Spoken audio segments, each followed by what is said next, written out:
Today, the stupidest tale of all.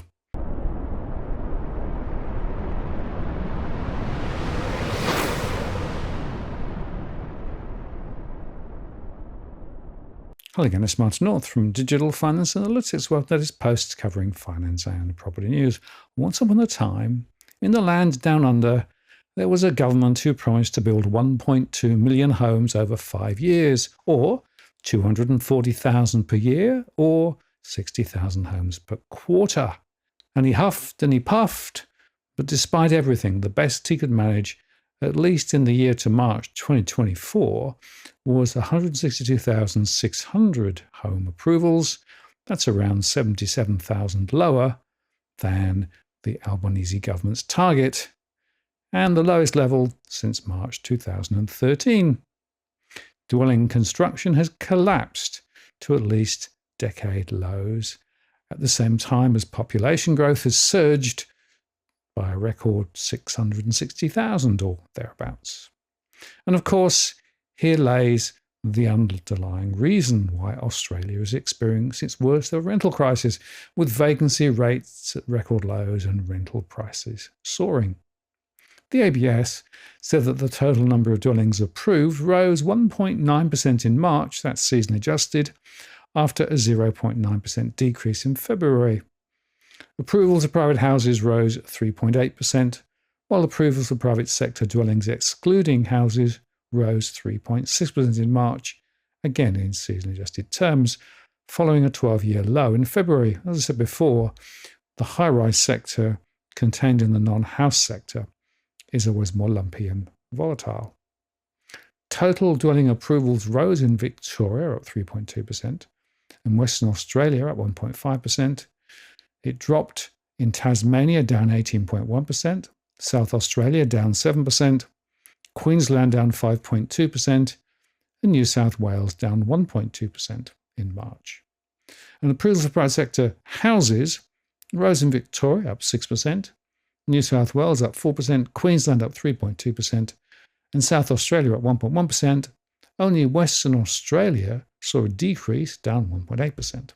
And the average approval value for a new house continued its annual rise in 2024 to $468,800 per house. That was 4.2% higher than the average value in March 2023, although the pace of growth in average approved values has actually slowed. Higher construction costs do continue to weigh on development approvals, with the average approval value for a new house rising in all states. In fact, by state, average approval value compared to a year ago rose the most in Queensland, up 10.1%, followed by Western Australia at 4.2%, New South Wales at 3.5%, Victoria 3.5%, and South Australia 0.4%. And the total value of buildings approved rose 15.9%, following a 16.8% decrease in February. The value of total residential buildings rose 8.3%, comprising of an 8.7% increase in new residential building and a 6.1% rise in alterations and additions.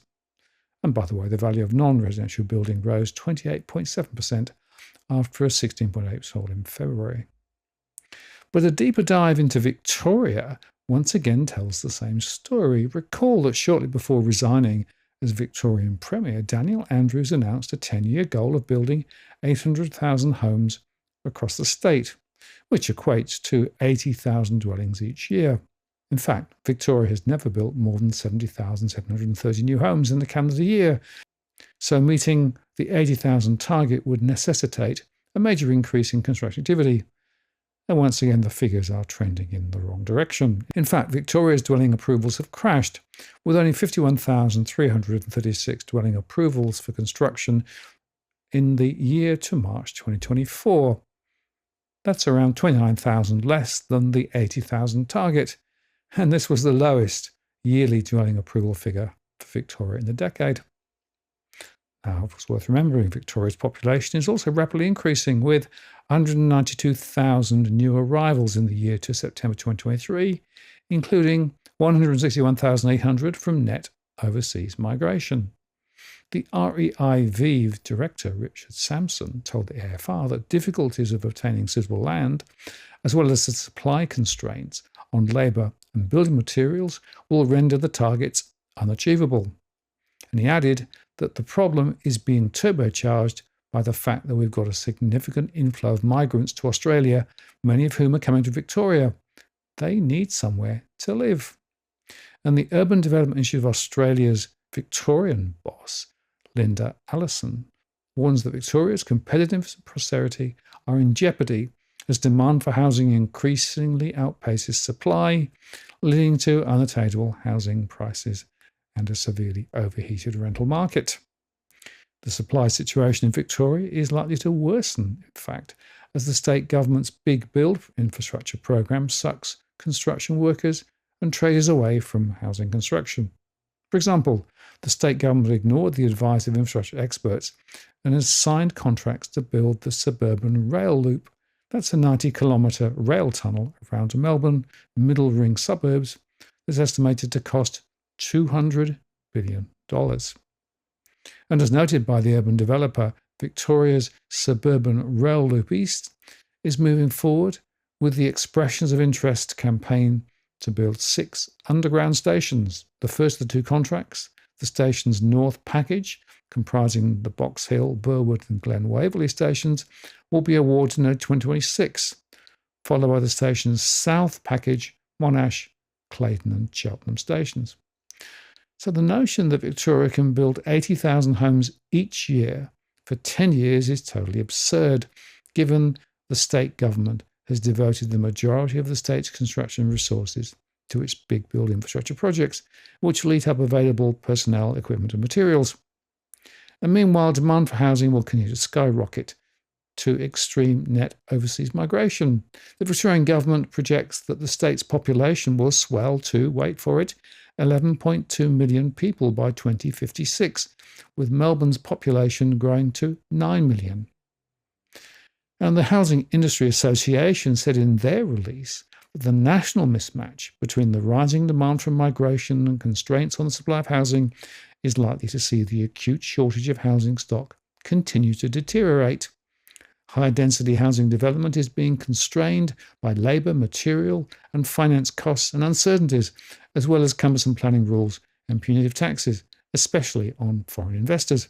This lack of new work entering the construction pipeline is occurring alongside record inflows of overseas migration and a pre-existing acute shortage of rental accommodation across the country. The positive news, they say, is that for the past 12 months, the volume of detached building approvals has remained relatively stable, albeit at their lowest level for a decade.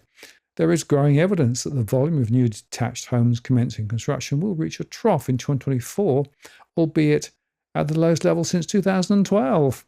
The volume of detached approvals nationally rose for the second consecutive month to be 0.7% higher than it was in the same quarter in 2023.